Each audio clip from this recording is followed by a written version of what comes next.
al-Mu'mineen Sayyida Aisha radiyallahu ta'ala anha reported, the beginning of the revelation to the Messenger of Allah sallallahu alayhi wasallam took the form of pleasant and true dreams.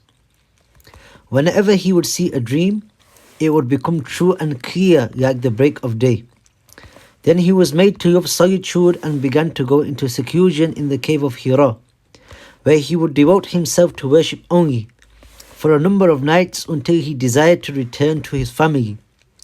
He would take provision for his stay, then he would return to Khadija radiyallahu ta'ala anha and restock with provision for his seclusion like before, until the truth came to him while he was in the cave of Hira. The angel came to him and said, "Read." He said, "I am not a reader." The Prophet sallallahu alaihi wasallam said, "The angel then embraced me and squeezed me such that it became difficult to bear, and then released me and a second time said, 'Read.' I said, 'I am not a reader.' Then he embraced me and squeezed me a second time such that it became difficult to bear, and then released me and a third time said, 'Read.' I said, 'I am not a reader.' Then he embraced me and squeezed me a third time, and then released me, and then the fourth time he said, 'Read with the name of your Lord who created the human being from a clinging clot of blood. Read, and your Lord is the most generous.'" An important question arises here. Could the Holy Prophet Muhammad sallallahu alaihi wasallam read? The Holy Prophet said, "I am not a reader." This does not mean that he could not read, and that is because Allah Jalla wa Ala bestows knowledge to the noble prophets himself.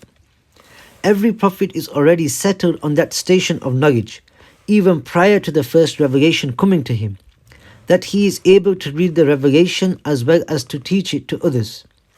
In other words, he is not only the scholar of the revelation but also its teacher. Hence, of the approximate 124,000 prophets who came before the final Prophet Muhammad sallallahu alaihi wasallam, no prophet ever said that he could not read when he received his revelation. For example, Prophet Adam read the sacred declaration written on the pillars of the divine throne as soon as he was created. Musa read the Torah written on the stone tablets, and Isa began reciting the divine word whilst he was still in his mother's lap. How can it then be possible for the leader of prophets, Muhammad sallallahu alaihi wasallam, to lack the ability to read? This hadith sharif is narrated in Sahih al-Bukhari, hadith number 3.